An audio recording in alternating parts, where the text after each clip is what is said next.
Mis parientes se rieron. Oh, mira.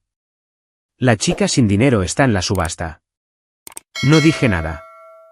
30 minutos después, levanté mi paleta y compré la finca de $12 millones por la que ellos habían venido a pujar. La casa de subastas olía a dinero viejo y perfume caro. Me senté a 3 filas del fondo, sosteniendo la paleta número 47, con un sencillo vestido azul marino que había comprado en unos grandes almacenes. A mi alrededor, la gente estaba cargada de joyas que podrían financiar pequeños países. Los candelabros de cristal proyectaban luz prismática a través del techo abovedado, mientras los camareros circulaban con copas de champán. Yo decliné. Mi prima Vanessa me vio primero. Su risa atravesó la habitación como vidrio rompiéndose. Le dio un codazo a su esposo, Derek, quien se giró para mirarme con una diversión nada disimulada. En cuestión de segundos, mi tía Patricia se había girado en su asiento, y su rostro quirúrgicamente perfecto registró conmoción antes de transformarse en algo más parecido a la lástima. Oh, mira, la chica sin dinero está en la subasta, anunció Vanessa lo suficientemente alto para que las filas de alrededor la escucharan. Varias cabezas se giraron. ¿Por qué vas a pujar, Estella? Una cuchara conmemorativa. No dije nada. Mis dedos permanecieron firmes sobre la paleta en mi regazo.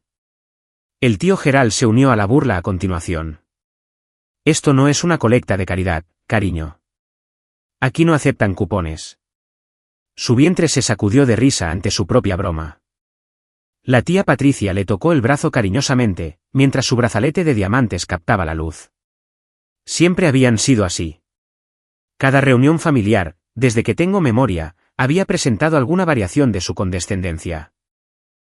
Mis padres habían sido los parientes pobres, los que luchaban mientras Gerald construía su imperio inmobiliario, y Patricia se casaba con dinero farmacéutico. Cuando mis padres murieron en un accidente automovilístico hace 7 años, dejándome con nada más que deudas en un estudio alquilado, el desprecio de la familia se había cristalizado en algo casi ritual. Vanessa había heredado la empresa de sus padres.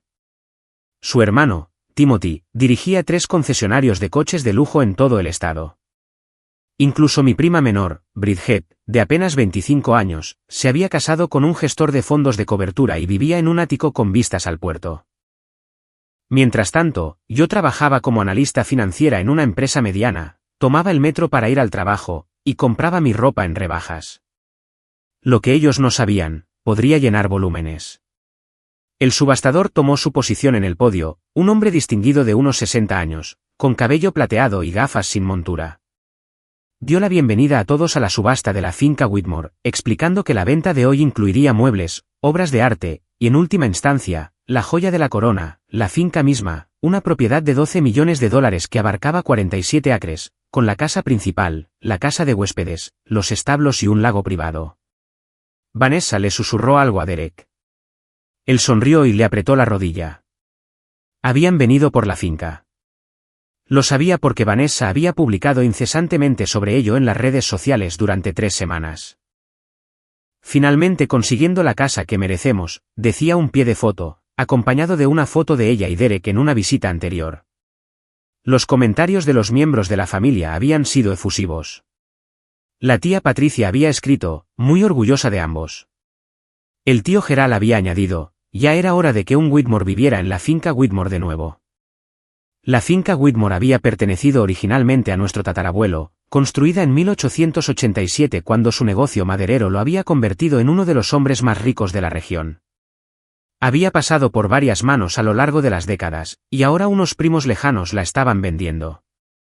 La familia consideraba una cuestión de orgullo que Vanessa la restaurara para nuestro linaje. Nadie pensó en preguntar cómo había obtenido yo una paleta de subasta. El proceso de registro había requerido prueba de fondos, un estado de cuenta bancario que mostrara activos líquidos suficientes para cubrir posibles compras. Yo había enviado el mío hace 2 semanas. La casa de subastas lo había aceptado sin preguntas. La puja comenzó con artículos más pequeños. Un sofá victoriano se vendió por $18.000. Una pintura al óleo de un artista regional de la década de 1920 se vendió por $32.000. Vanessa pujó por un servicio de té de plata, ganándolo por $7.000. Aplaudió encantada, sonriendo a sus padres. El primero de muchos tesoros para la nueva casa, gritó Patricia a su hija. Vanessa se giró en su asiento, mirándome directamente.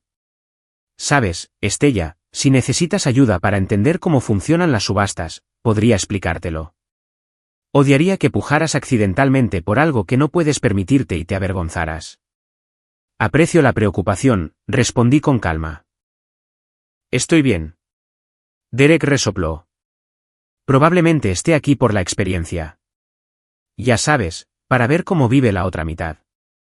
Mi teléfono vibró en mi bolso. Un mensaje de texto de mi abogado, Lawrence Brennan, todo confirmado. Transferencia bancaria lista a tu señal. Buena suerte. Conocí a Lawrence hace 3 años, cuando mi empresa me asignó para analizar la salud financiera de la cartera de inversiones de su firma. Quedó lo suficientemente impresionado como para ofrecerme un trabajo de consultoría secundario. Eso había llevado a otras oportunidades, a otros clientes que necesitaban a alguien con un ojo agudo para los números, y un instinto aún más agudo para las tendencias del mercado. Construí un flujo de ingresos secundario del que mi familia no sabía nada, canalizando cada dólar extra en inversiones mientras vivía en mi modesto apartamento y compraba en tiendas de descuento. Hace 18 meses, asumí un riesgo calculado en una startup tecnológica que la mayoría de los analistas habían descartado. Yo había visto algo en su modelo de negocio que otros habían pasado por alto. La empresa salió a bolsa 8 meses después. Mis acciones valían $40.000 cuando las compré. Se vendieron por 4,2 millones. Lo hice de nuevo con una compañía farmacéutica que desarrollaba un tratamiento para una enfermedad rara. Otro riesgo, otra recompensa.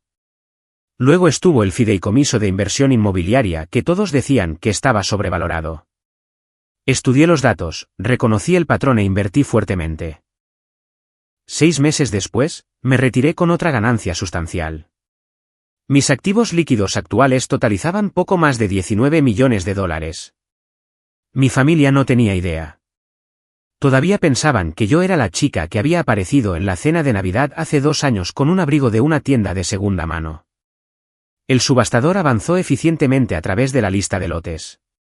Una colección de primeras ediciones de libros se vendió por $45.000. Un reloj de abuelo se vendió por $12.000.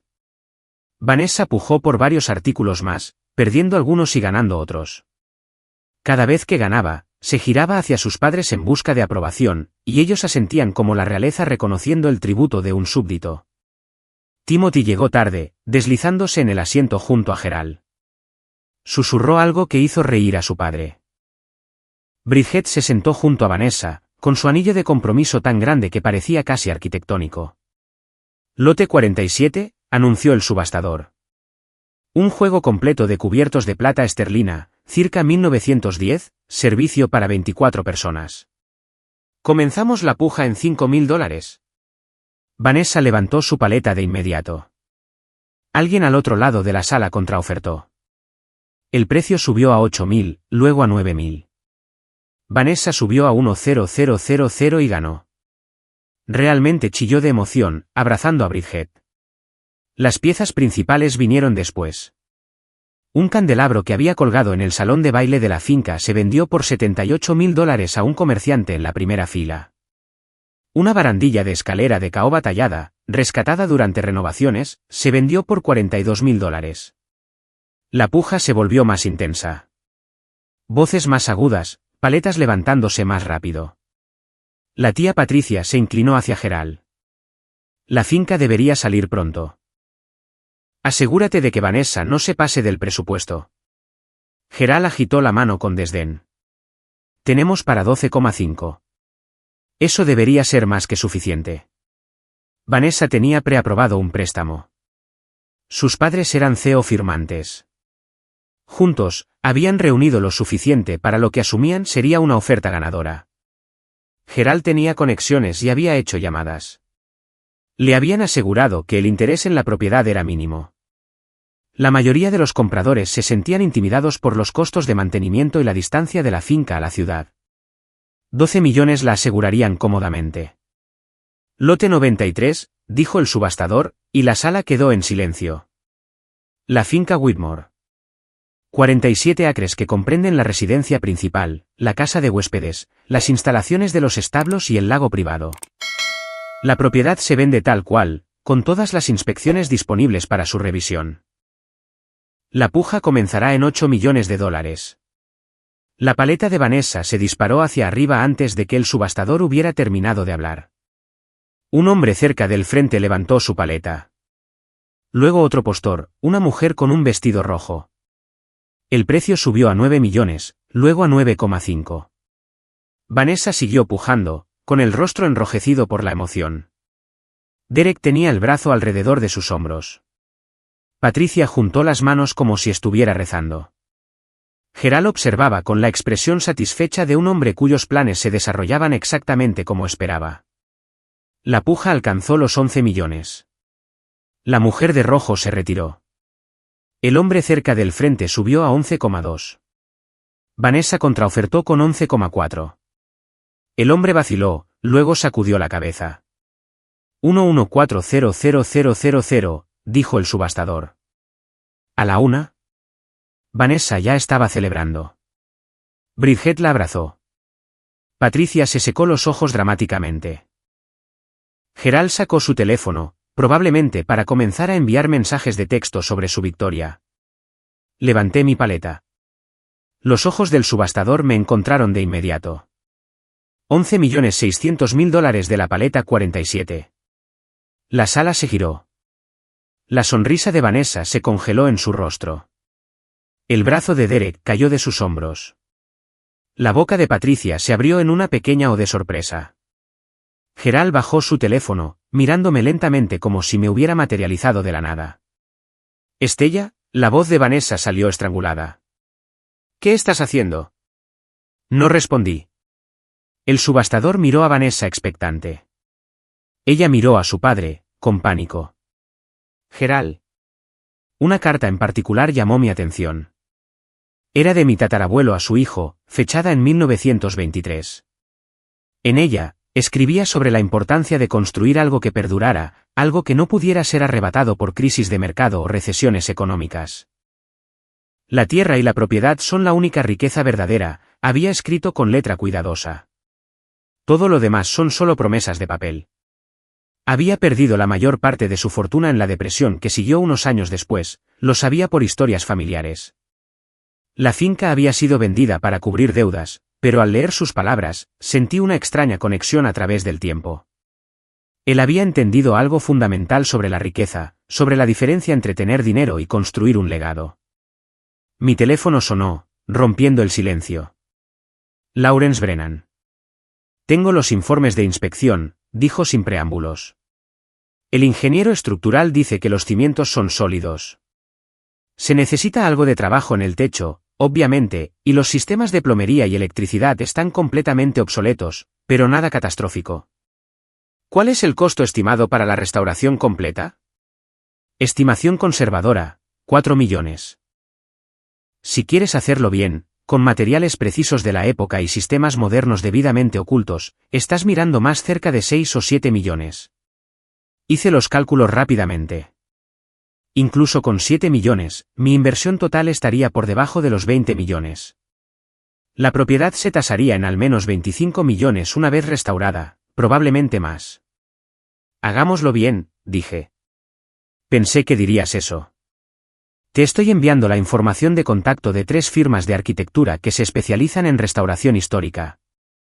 Todas han trabajado en propiedades de esta época. Entrevístalos. Mira quién entiende tu visión.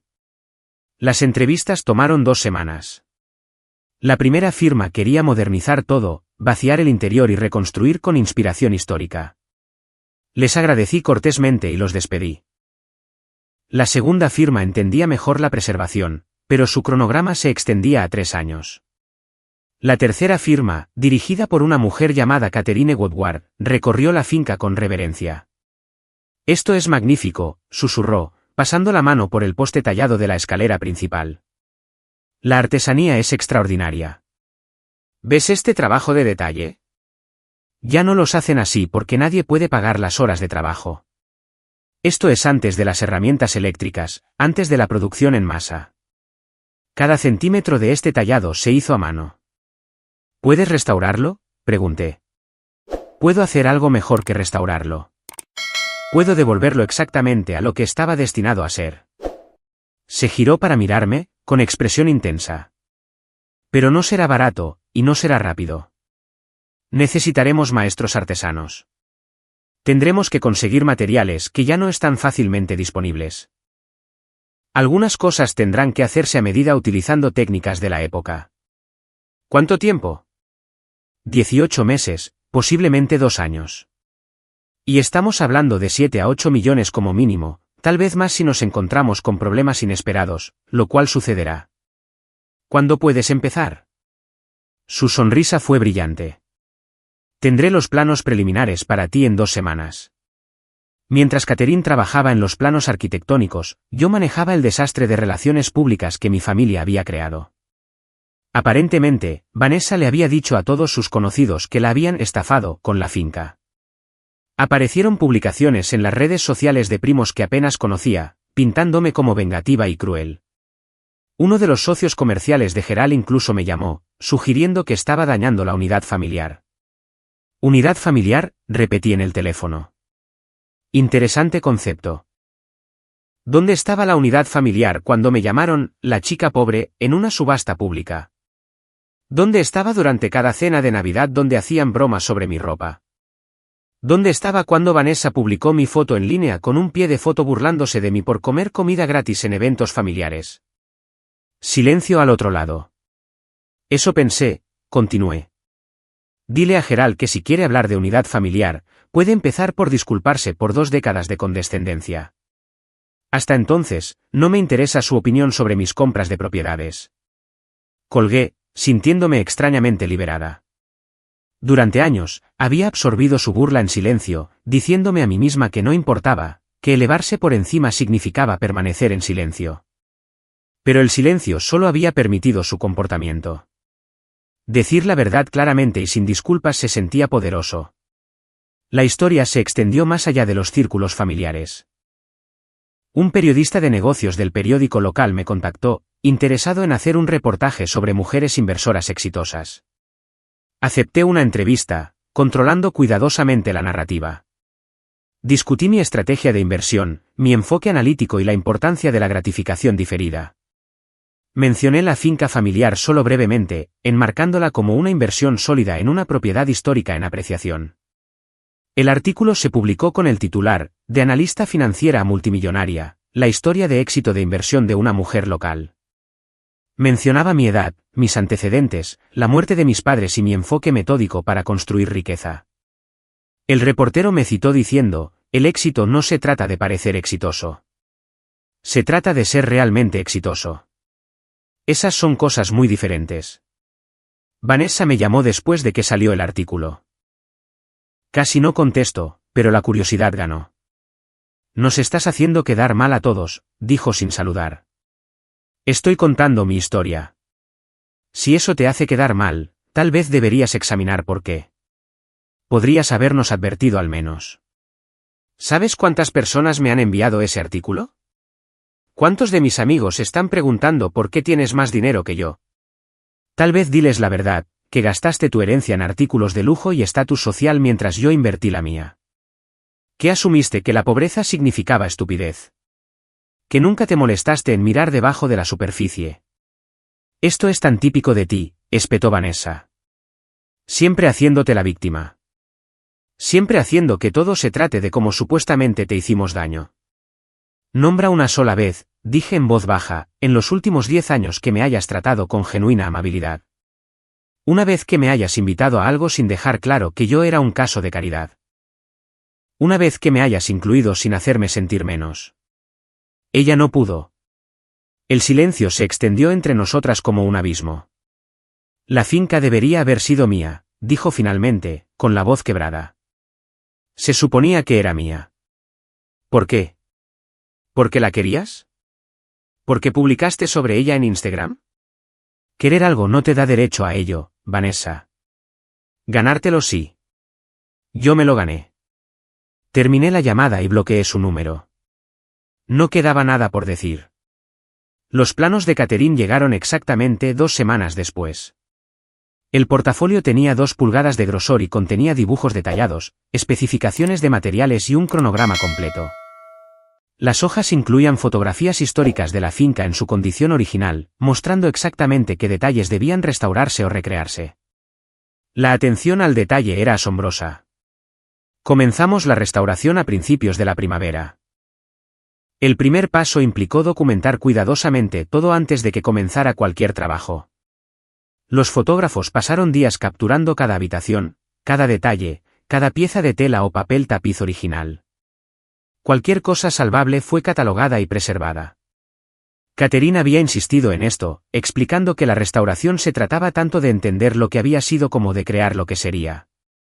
La renovación de la cocina fue lo primero, ya que requería el trabajo más extenso. La demolición reveló paredes de ladrillo originales que habían sido cubiertas en la década de 1970. Las expusimos, las hicimos limpiar y rejuntar, y construimos la nueva cocina a su alrededor. Los electrodomésticos de última generación se ocultaron detrás de gabinetes personalizados diseñados para coincidir con la estética de 1887. El resultado parecía perfecto para la época, mientras funcionaba con eficiencia moderna. Visitaba el sitio semanalmente, viendo cómo se desarrollaba la transformación. Los trabajadores quitaron capas de pintura para revelar patrones de papel tapiz originales, que el equipo de Catherine luego recreó utilizando técnicas de la época. El trabajo de yeso dañado fue reparado por artesanos entrenados en métodos tradicionales. El reacabado del piso reveló vetas de madera que habían estado ocultas bajo décadas de desgaste. El salón de baile se convirtió en la obsesión de Catherine. Pasó horas estudiando el patrón original de parqué, creando plantillas para reemplazar las secciones dañadas. Un carpintero en Vermont elaboró nuevas piezas para que coincidieran con la incrustación original de caoba y roble. Cuando finalmente estuvo completo y reacabado, el piso parecía ámbar pulido, con el patrón geométrico nítido y preciso. Y cada vez que visitaban, cada vez que veían la finca Whitmore en su magnificencia restaurada, recordarían la subasta. Recordarían sus risas, su burla, su absoluta certeza de que yo no pertenecía. Recordarían el momento en que levanté mi paleta y compré sus sueños frente a sus narices. Mi teléfono vibró con un mensaje de texto de Vanessa. Espero que estés feliz. Lo estaba. Real y genuinamente lo estaba. No porque la hubiera lastimado, aunque no podía negar cierta satisfacción en eso, sino porque me había probado a mí misma algo que siempre había sospechado. Sus opiniones sobre mí nunca habían importado.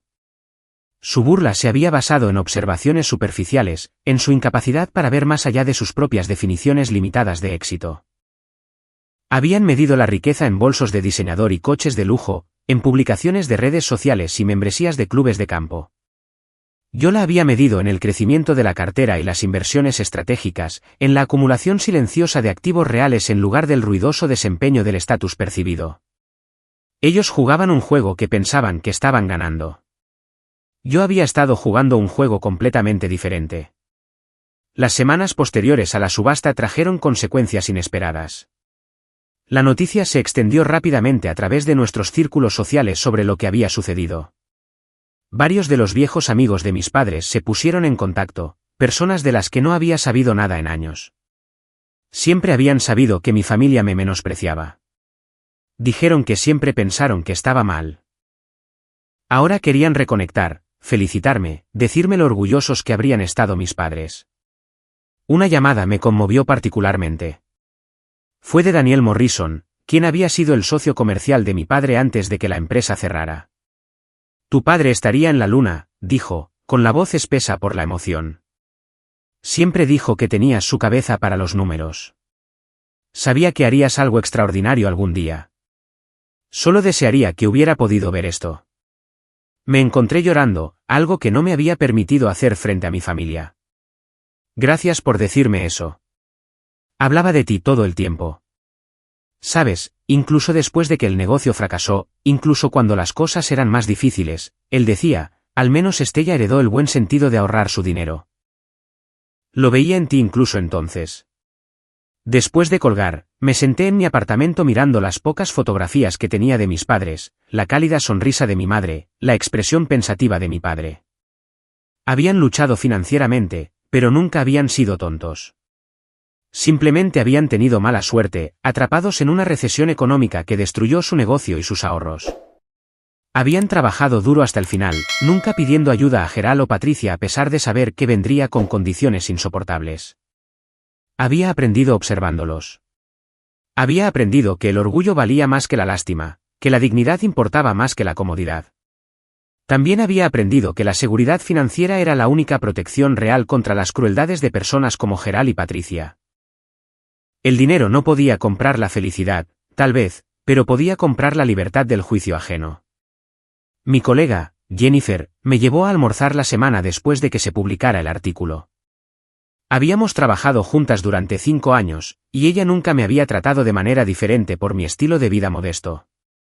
Ahora me miraba con abierta curiosidad.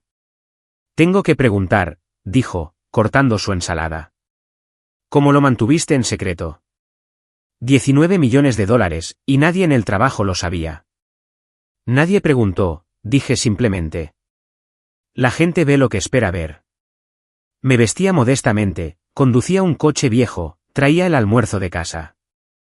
Todos asumieron que estaba arruinada porque eso es lo que hace la gente arruinada.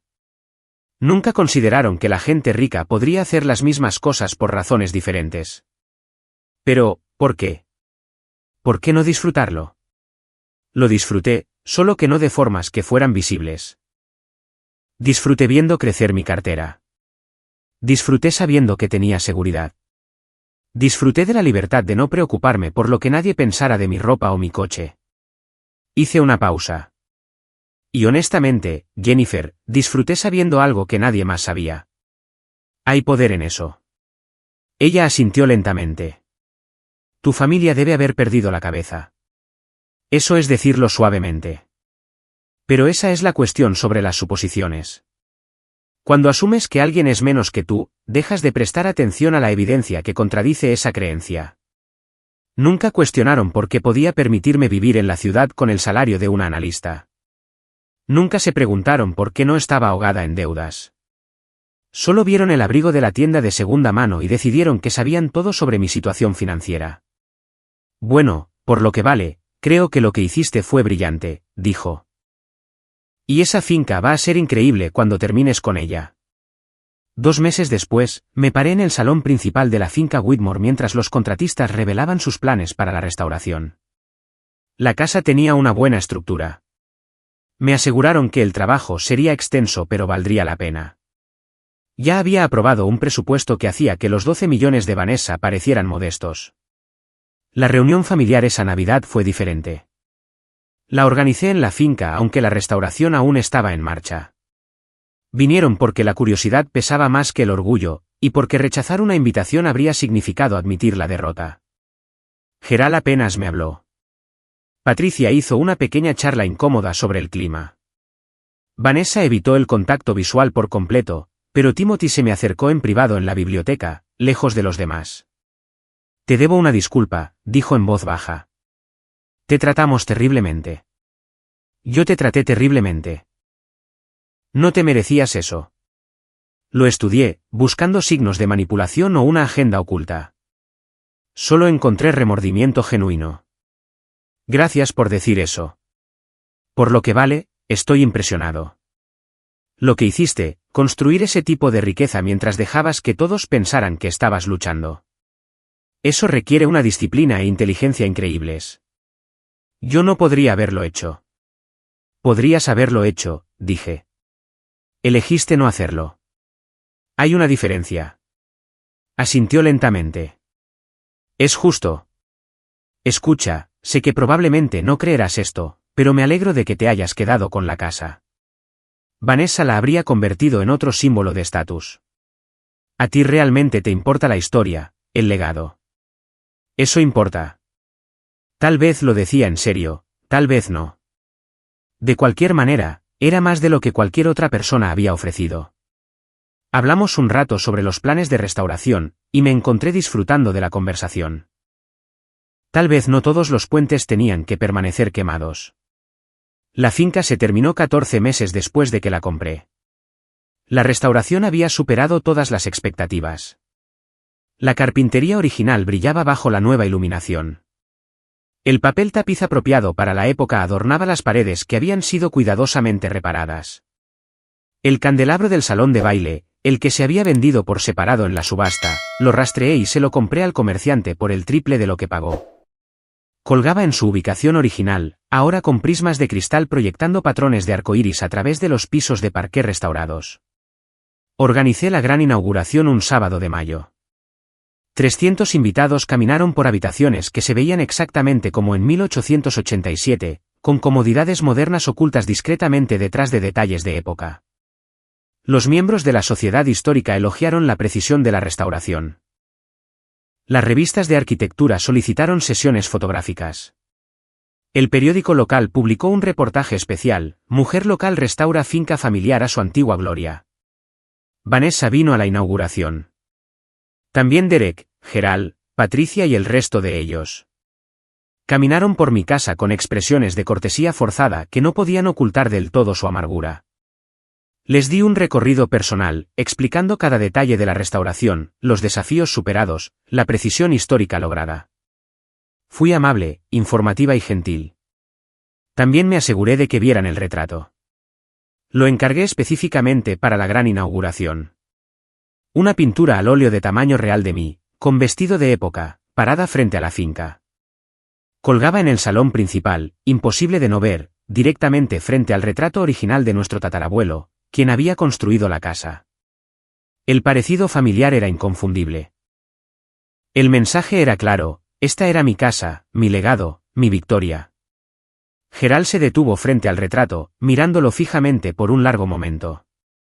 Cuando finalmente habló, su voz sonaba derrotada. «¿Realmente lo hiciste?» «Realmente lo hice. Te subestimé. Todos lo hicimos». Asintió lentamente y se alejó. Nunca recibí otro comentario burlón de su parte. Patricia dejó de publicar mensajes pasivo-agresivos en las redes sociales.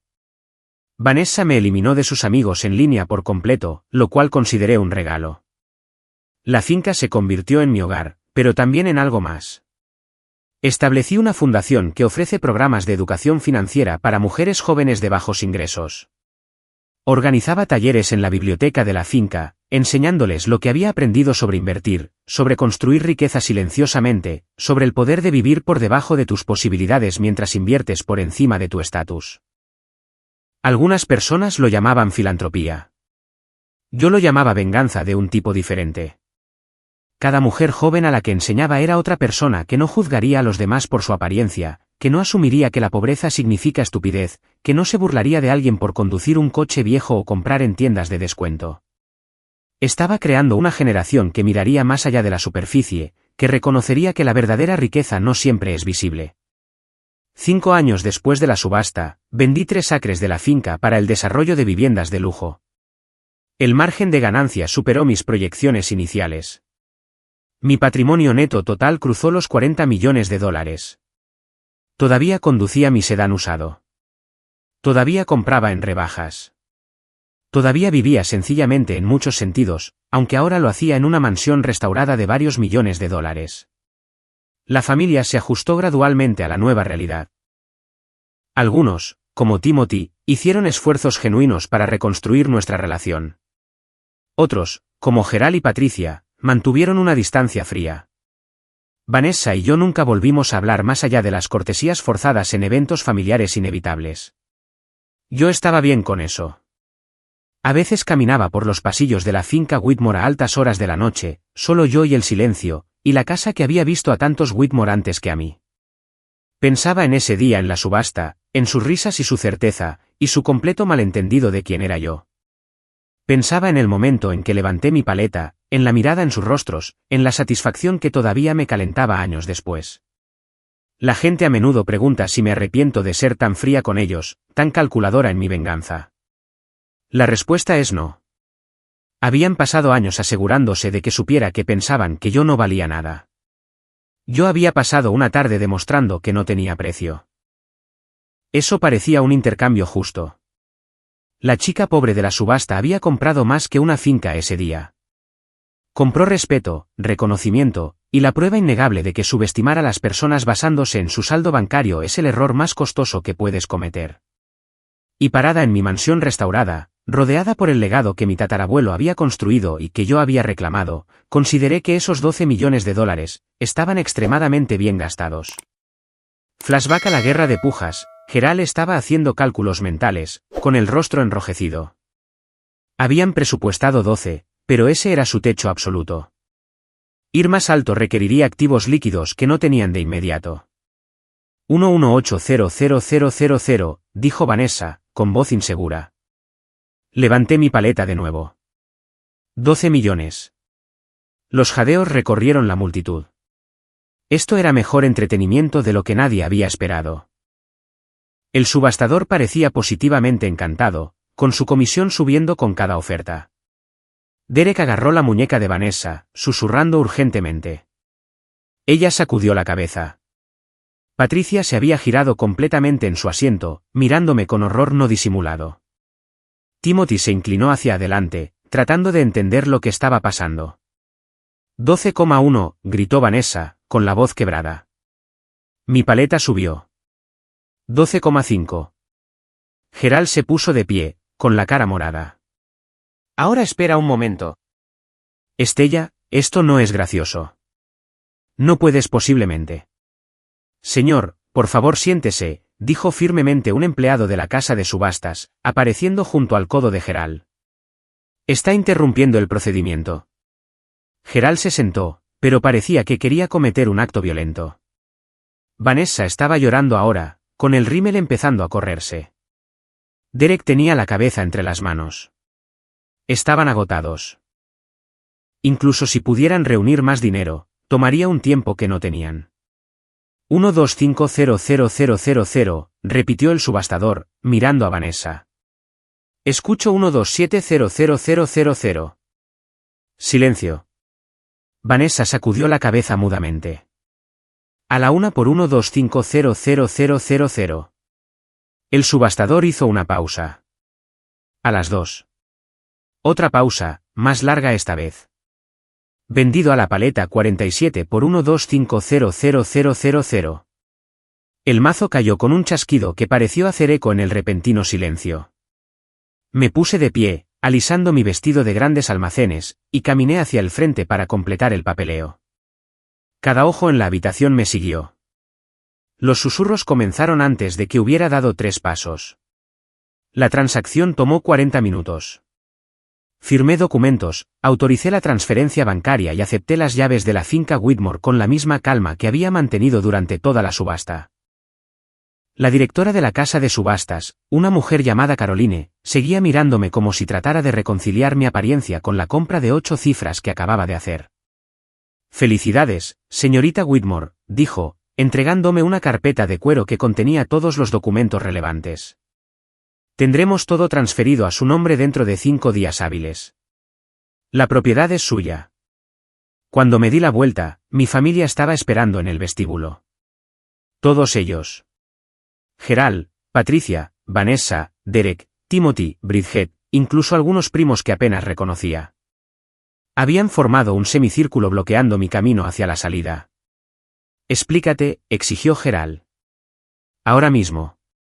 Compré una casa, dije simplemente. ¿Con qué dinero? La voz de Patricia era chillona. ¿Eres una secretaria o algo así? Vives en un estudio. Compras en tiendas de segunda mano. ¿De dónde sacaste 12 millones de dólares? Soy analista financiera, en realidad, dije, y prefiero llamarlo frugalidad estratégica en lugar de pobreza. Vanessa dio un paso adelante, con el rostro manchado por el llanto. Hiciste esto a propósito. ¿Sabías cuánto significaba esto para mí? Sabías que íbamos a comprarla. Sabía que planeabas intentarlo, corregí. La subasta estaba abierta a todos los postores calificados. Yo califiqué. Pero ¿cómo? Derek parecía genuinamente confundido. ¿Cómo tienes esa cantidad de dinero? Este era el momento que había estado imaginando durante meses. Podría haber sido amable. Podría haber sido magnánima. En cambio, me permití sonreír. He estado invirtiendo con bastante éxito. Resulta que, mientras todos ustedes publicaban en las redes sociales sobre sus compras de lujo y casas de vacaciones, yo estaba construyendo una cartera. Mientras se burlaban de mis abrigos de tienda de segunda mano y muebles usados, yo estaba tomando riesgos calculados que dieron frutos espectacularmente.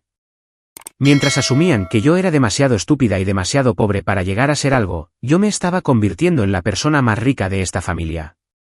El silencio que siguió fue absoluto. La cara de Gerald había pasado de morada a un tono gris alarmante. Patricia parecía que podría desmayarse. La boca de Timothy colgaba abierta. Bridget miraba sus zapatos de $1000.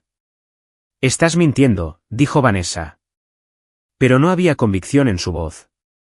Saqué mi teléfono y abrí mi aplicación bancaria, inclinando la pantalla para que ella pudiera ver el saldo. Sus ojos se abrieron de par en par. Realmente tropezó hacia atrás. Eso es imposible, susurró. Es interés compuesto, inversiones inteligentes y vivir por debajo de mis posibilidades mientras todos ustedes vivían por encima de las suyas. Guardé mi teléfono. La finca fue una buena inversión. Las propiedades históricas en esta área se están apreciando al 7% anual. Solo la tierra vale 8 millones. Planeo restaurar la casa principal y potencialmente desarrollar parte de la superficie para casas de lujo. Las estimaciones preliminares sugieren un retorno potencial de 18 a 22 millones dentro de 5 años. Gerald encontró su voz, aunque salió como un carraspeo. Tú, pequeña manipuladora. Cuidado, interrumpí. Estamos en público y tengo una excelente representación legal. La calumnia es costosa. Patricia agarró el brazo de Gerald. Somos una familia. No puedes hacerle esto a la familia. Tienes toda la razón, estuve de acuerdo. La familia no debería burlarse unos de otros en cada reunión. La familia no debería llamarse mutuamente, la chica pobre, ni hacer bromas sobre cupones y colectas de caridad. La familia no debería asumir que alguien que lucha es estúpido o inútil. Pero ustedes hicieron todas esas cosas, repetidamente, durante años. Así que tal vez tenemos definiciones diferentes de familia. Vanessa estaba sollozando abiertamente ahora. Quería esa casa. Se suponía que era mía. Es nuestro legado familiar. Nuestro tatarabuelo la construyó. Soy tan descendiente como tú, dije. En todo caso, tengo más derecho a ella que tú. Al menos puedo permitirme mantenerla.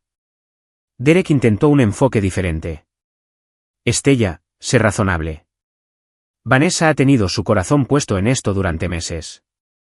Seguramente, podemos resolver algo. Nombra tu precio. No está a la venta. Todo está a la venta, gruñó Gerald. No para ustedes. Miré a cada uno de ellos a su vez. Durante años, se aseguraron de que supiera mi lugar en esta familia. Dejaron claro que yo era inferior, que no pertenecía a su mundo de clubes de campo y coches de lujo. Me compadecían en el mejor de los casos y se burlaban de mí en el peor. Bueno, aquí está la verdad, nunca quise pertenecer a su mundo. Estaba construyendo el mío, y el mío es mejor. Caminé pasando junto a ellos hacia la salida. Vanessa me agarró del brazo, con un agarre sorprendentemente fuerte. Por favor, suplicó. Por favor, Estella, haré cualquier cosa. Por un momento, casi sentí lástima por ella. Casi. Entonces recordé su publicación de Instagram de hace 3 meses. Una foto mía en una cena familiar usando mi abrigo de segunda mano con un pie de foto, cuando tu prima pobre se cuela en eventos familiares por la comida gratis. A 27 miembros de la familia les había gustado. La tía Patricia había comentado con un emoji de risa. Retiré su mano de mi brazo, gentil pero firmemente. Disfruta pujando por los lotes restantes, dije. Escuché que las cucharas conmemorativas se vendieron a un precio razonable. El aire de otoño se sentía fresco y limpio cuando salí. Mi teléfono sonó de inmediato. Lawrence Brennan, dijo. Felicidades por su nueva propiedad. Ya he sido contactado por 3 firmas de arquitectura interesadas en el proyecto de restauración. Debo programar reuniones. Por favor, hazlo, dije. ¿Y Lawrence? Asegúrate de que entiendan que quiero que la finca sea restaurada a su gloria original. No escatimes en gastos. Quiero que todos los que pasen conduciendo sepan que un Whitmore está viviendo allí de nuevo. Se rió entre dientes. La venganza es un plato que se sirve mejor con una guarnición de preservación histórica. Algo así. Caminé hacia mi coche, un sedán modesto que había comprado usado hace 3 años. Seguí conduciéndolo. Decidí que había algo satisfactorio en mantener la ilusión de modestia mientras estaba sentada sobre una fortuna. Dejarlos preguntarse. Dejarlos calcular. Dejarlos darse cuenta lentamente, a lo largo de meses y años, de cuán equivocados habían estado sobre mí. La restauración de la finca llevaría tiempo. Contrataría a los mejores contratistas, obtendría materiales apropiados para la época y documentaría todo. Organizaría una gran inauguración cuando estuviera terminada, invitaría a toda la familia y los vería caminar por habitaciones que habían asumido que pertenecerían a Vanessa. Sería amable y acogedora, la anfitriona perfecta en mi hogar ancestral. La primera visita a la propiedad ocurrió 3 días después de la subasta. Conduje sola en la niebla de la mañana temprano, que aún se aferraba a la superficie del lago. La puerta se había oxidado ligeramente, pero la voluta de hierro aún llevaba nuestro escudo familiar. La empujé para abrirla y seguí el largo camino de grava hasta la casa principal.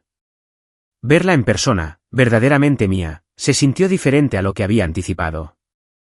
Las fotografías no habían capturado la forma en que la luz de la mañana golpeaba las ventanas orientales, o como los viejos robles formaban un dosel natural sobre la entrada. La casa misma se erguía con 3 pisos de altura, construida con piedra caliza local que se había desgastado hasta un color crema suave. La hiedra trepaba por la pared occidental, y varias contraventanas colgaban en ángulos extraños, pero la estructura permanecía sólida. Caminé por cada habitación ese primer día, tomando notas y fotografías. El salón de baile en el segundo piso todavía tenía su piso de parqué original, aunque necesitaba un reacabado. El daño por agua había afectado una esquina de la biblioteca, pero las estanterías empotradas eran salvables.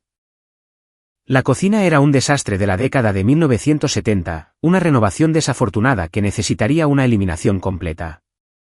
Pero los huesos estaban allí, ocultos bajo décadas de malas decisiones y mantenimiento diferido. En el ático, encontré cajas de fotografías y documentos antiguos, facturas de venta de la década de 1890, cartas entre miembros de la familia, un diario perteneciente a mi tatarabuela que describía sus primeras impresiones de la casa como una nueva novia. Me senté en el suelo polvoriento leyendo hasta que la luz se desvaneció. Una carta en particular llamó mi atención. Era de mi tatarabuelo a su hijo, fechada en 1923. En ella, escribía sobre la importancia de construir algo que perdurara, algo que no pudiera ser arrebatado por crisis de mercado o recesiones económicas. La tierra y la propiedad son la única riqueza verdadera, había escrito con letra cuidadosa. Todo lo demás son solo promesas de papel. Había perdido la mayor parte de su fortuna en la depresión que siguió unos años después, lo sabía por historias familiares. La finca había sido vendida para cubrir deudas, pero al leer sus palabras, sentí una extraña conexión a través del tiempo. Él había entendido algo fundamental sobre la riqueza, sobre la diferencia entre tener dinero y construir un legado. 5 años después de la subasta, vendí 3 acres de la finca para el desarrollo de viviendas de lujo. El margen de ganancia superó mis proyecciones iniciales. Mi patrimonio neto total cruzó los $40 millones. Todavía conducía mi sedán usado. Todavía compraba en rebajas. Todavía vivía sencillamente en muchos sentidos, aunque ahora lo hacía en una mansión restaurada de varios millones de dólares. La familia se ajustó gradualmente a la nueva realidad. Algunos, como Timothy, hicieron esfuerzos genuinos para reconstruir nuestra relación. Otros, como Gerald y Patricia, mantuvieron una distancia fría. Vanessa y yo nunca volvimos a hablar más allá de las cortesías forzadas en eventos familiares inevitables. Yo estaba bien con eso. A veces caminaba por los pasillos de la finca Whitmore a altas horas de la noche, solo yo y el silencio, y la casa que había visto a tantos Whitmore antes que a mí. Pensaba en ese día en la subasta, en sus risas y su certeza, y su completo malentendido de quién era yo. Pensaba en el momento en que levanté mi paleta, en la mirada en sus rostros, en la satisfacción que todavía me calentaba años después. La gente a menudo pregunta si me arrepiento de ser tan fría con ellos, tan calculadora en mi venganza. La respuesta es no. Habían pasado años asegurándose de que supiera que pensaban que yo no valía nada. Yo había pasado una tarde demostrando que no tenía precio. Eso parecía un intercambio justo. La chica pobre de la subasta había comprado más que una finca ese día. Compró respeto, reconocimiento, y la prueba innegable de que subestimar a las personas basándose en su saldo bancario es el error más costoso que puedes cometer. Y parada en mi mansión restaurada, rodeada por el legado que mi tatarabuelo había construido y que yo había reclamado, consideré que esos $12 millones estaban extremadamente bien gastados.